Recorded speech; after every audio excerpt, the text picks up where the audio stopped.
Welcome back, everybody, to the Morning Update Show. Trey Holiday here. I get to introduce my girl, Tia Naché Yarbrough. She's about to break y'all off with her piece, More Doors. Thank you. Told to stand and wait. Told that the back were for the blacks and the doors were for the free.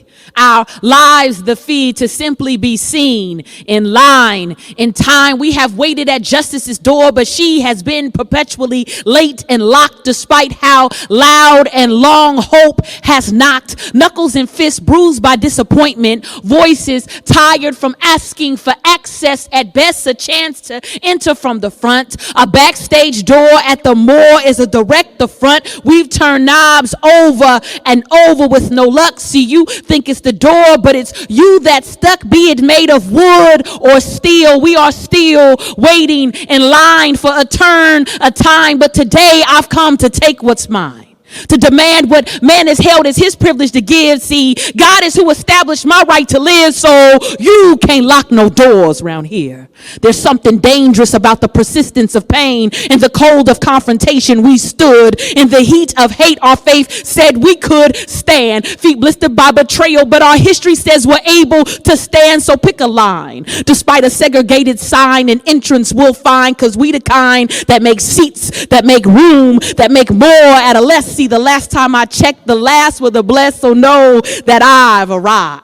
Be it from the back or the side I'm in, after I've been the incessant pound, the never-ending bang, the continuous doorbell clang. I will not stop. We've been halted by hate, mandated to wait for subpar access at best, but hand-me-downs and leftovers will not be our legacy. Our entry demands the grandeur that any royal deserves, and although this country has been white preferred, we'll never defer. Our knocks loud like Glocks. See, if Harriet didn't escape, it may have forced Rosa to wait, and if Maya didn't write, Kamala may have never entered this fight. So from now on, I'll take my justice from the front, and I don't mean a bullet to the chest. See, this knock knock, this knock knock, this knock knock is that civil unrest. I suggest you answer, because I'm definitely not a joke.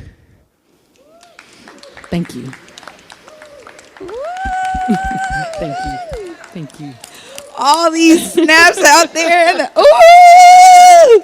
Yes, yes. Oh my gosh, Tia, you have been blazing trails, spitting hot fire like this for a long time. Let's get right to it about what got you saying, I'm going to put my pen to this paper and I'm going to start bringing my passion in this way. You know, it's been a blessing. I think it was a gift from God that I buried a little while ago, and I think the pandemic offered up an opportunity for a resurgence, and I think it just gave us an opportunity to be reflective about what matters, what gives us joy, what fills our hearts, and what inspires us. And so I've been writing since I was 9 years old. You and I go way back. Yes. So high school through college, and then you have that transition time. You get married, kids, profession, and then you start to think about what fills you in addition to all the things that are filling you now. And so I had a chance to return to my gift, and I've just been blessed to have some opportunity. I told God, I was like, yo, I'm just going to write and I'll see what happens. And so this has just been a part of that process. And so thank you today for having me here. Oh my gosh. Of course. I was so honored that you were able to move some things around your busy schedule, because I know it gets busy, but we are so appreciative that you brought your talent here. And you've been working with Seattle Theater Group. Stephanie Johnson-Tolliver talked about the Elevate program earlier. How was that for you? Because it wasn't just about you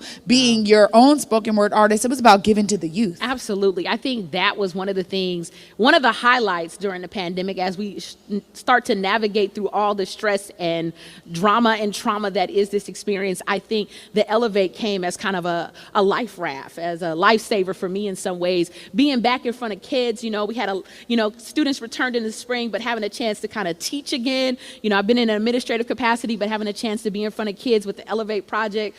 My lyrical sis, Shakia Danielson, invited us in to be mentors. And so Elevate just provided a door for us to just work with kids, to just share their natural gifts and to, even explore some of the things inside themselves that they didn't even know was there. And so it was just a blessing to have a chance to work with those youth, to see them put pen to paper, to add gesturing and to just emphasis, and for them to just write Right. and perform. I mean, it was just a beautiful experience. I can't wait to do it again. Well, I think that that's one of the things when we have a gift and we're able to craft that gift and our talent, being able to then see it in the next generations. I mean, we were gifted by your daughter on stage.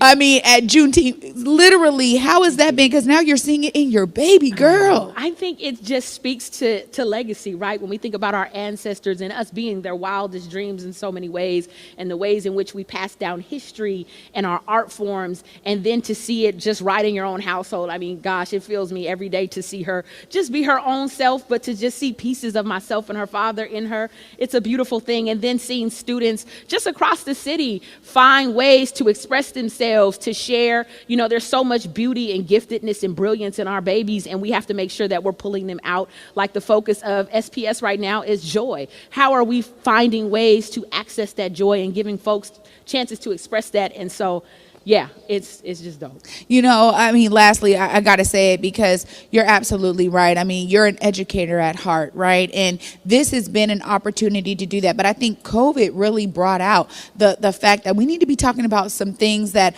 make other folks uncomfortable. And you do that so well, the way you weave it in your pieces. What is it for you that makes you feel like, now is the time to really be speaking about these particular issues that I think a lot of us have been dealing with in silos? Absolutely. I think just coming together as a collective, I think so many of us had a chance to just pause. For all the way this pause was forced upon us, we had a chance to really think about what is important. And, with the competing pandemics, if we can call them that, with George Floyd and the death and murder of him, and then this health pandemic that we've had to reconcile who we are as a people, as a country, as a nation.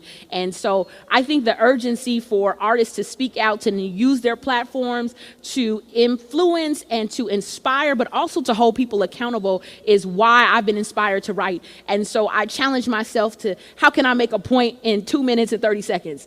And so to do that creatively, it's not me. I just got to give all glory to God. It's not me. And so I just want to challenge others to do the same. Find your gift, find your art, access that, take your profession and weave it together and figure out how you can access that joy, hold folks accountable, and also inspire the generations of now and those to come. Oh, beautiful, beautiful words. Yeah. Tia Naché, you. y'all, bro, Thank you. y'all. Thank you. I mean, literally amazing as always. We're so glad that you were here to join us. Thank you for having me.